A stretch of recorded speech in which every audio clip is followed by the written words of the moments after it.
Kami dari kelompok 9 akan menyampaikan materi dari pemikiran Adiwarman Azwar Karim terhadap perekonomian Islam di Indonesia. Dosen pengampu Bapak Muhammad Ali Tahmrin, MSI. Disusun oleh yang pertama Gina Reti Rahayu, kedua Muhammad Gusanda Ardiansyah, ketiga Nabila Balkis, keempat Nadia Nurvitasari, dan kelima Nia Kurniawati. Biografi Insinyur Adiwarman Azwar Karim, SE, MBA, MAEP. Lahir di Jakarta pada 29 Juni 1963. Adiwarman merupakan cerminan sosok pemuda yang mempunyai hobi belajar. Pendidikan tingkat S1 ia tempuh di dua perguruan tinggi yang berbeda, IPB dan UI. Gelar insinyur dia peroleh pada tahun 1986 dari Institut Pertanian Bogor, IPB. Pada tahun 1998, Adiwarman berhasil menyelesaikan studinya di European University, Belgia, dan memperoleh gelar MBA. Setelah itu, ia menyelesaikan studinya di UI yang sempat terbengkalai dan mendapatkan gelar sarjana ekonomi pada tahun 1989. 3 tahun berikutnya, 1992, ia meraih gelar S2-nya yang kedua di Boston University, Amerika Serikat dengan gelar MAEP. Konsep ekonomi Islam menurut Adiwarman. Di antara teori-teori ekonomi yang diambil oleh Barat tanpa menyebutkan sumbernya diantaranya adalah: yang pertama, teori Pareto Optimum diambil dari kitab Nahjul Balaghah Imam Ali. Kemudian yang kedua, Barhebraius menyalin beberapa bab dari kitab Ihya Ulumuddin. Yang ketiga, Saint Thomas banyak menyalin beberapa bab dari Al-Farabi dan ide-ide Al-Ghazali. Yang keempat, Adam Smith yang terkenal bapak ekonomi dalam bukunya The Wealth of Nations telah menyalin dari kitab Al-Amwal karya Abu Ubaid.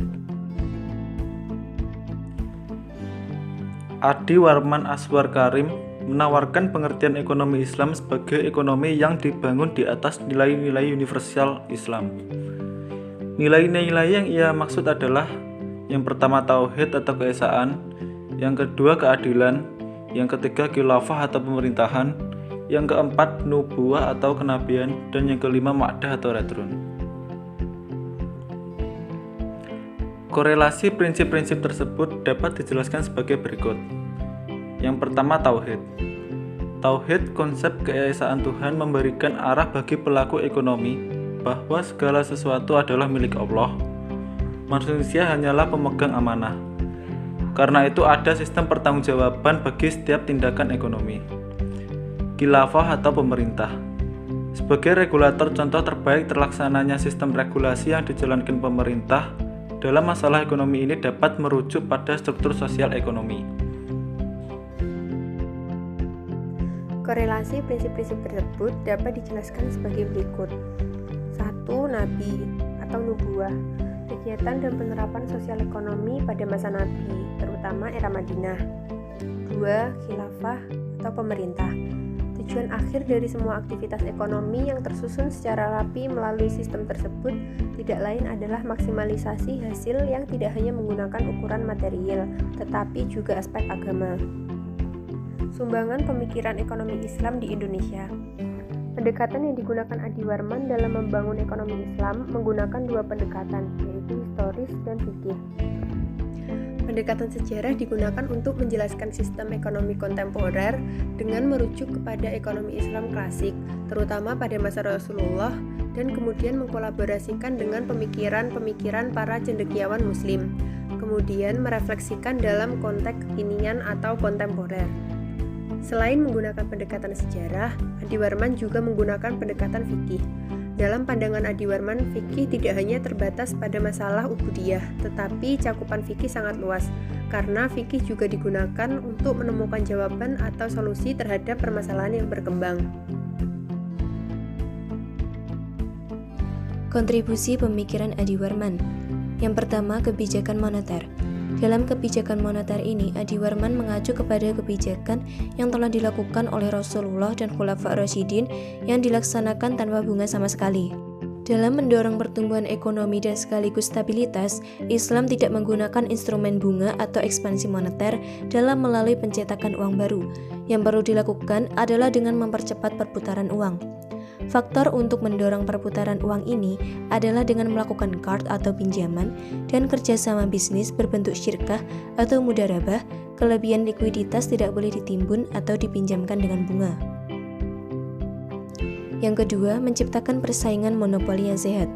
Setelah Perpu tentang kepailitaan, maka pemerintah menggodok Perpu tentang persaingan. Tujuannya untuk menciptakan iklim persaingan bisnis yang sehat. Dalam ekonomi Islam, siapapun boleh berbisnis, apakah dia satu-satunya penjual atau ada penjual lainnya. Monopoli sah-sah saja asalkan tidak melakukan ihtikar atau monopoli rent. Dalam ekonomi Islam, orang yang memonopoli menentukan harga pada saat biaya marginal sama dengan pendapatan marginal atau permintaan dan penawaran sama. Tetapi karena tidak adanya entry barriers, pedagang lain dapat masuk ke pasar sehingga terdapat banyak pedagang dan terjadilah competitive market.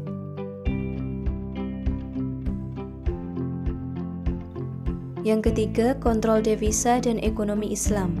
Dalam dunia Islam, sistem devisa sudah dilakukan sejak zaman Rasulullah dan Khulafa' Rasyidin dengan menetapkan sistem devisa bebas dengan kurs dinar tetap 10 dirham, tetapi inflasi tetap terkontrol.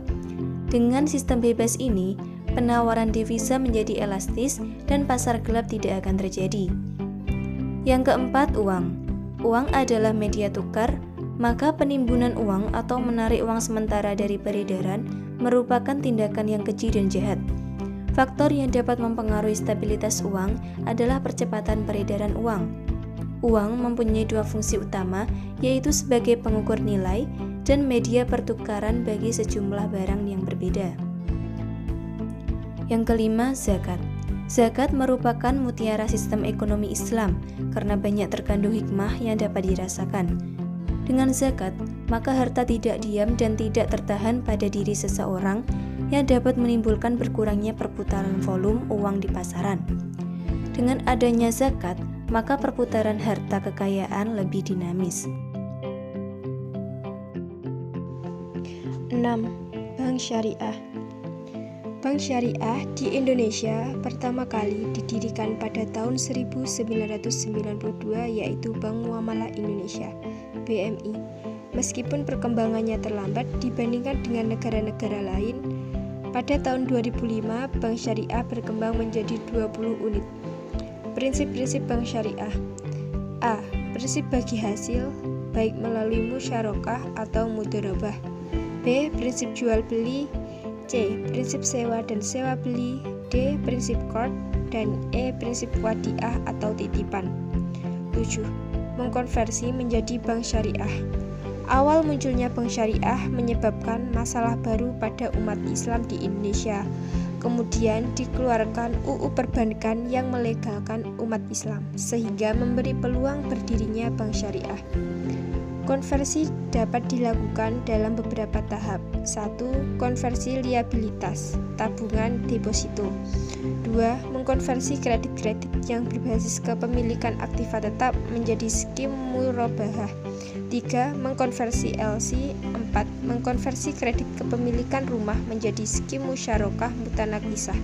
5. Mengkonversi kredit modal menjadi mudharabah dan musyarakah. 6. Mengkonversi pinjaman murni menjadi qard. 7. Mengkonversi pasar uang antar bank menjadi sesuai syariah. Sekian dari kelompok kami. Apabila ada kurangnya kami mohon maaf. Wassalamualaikum warahmatullahi wabarakatuh.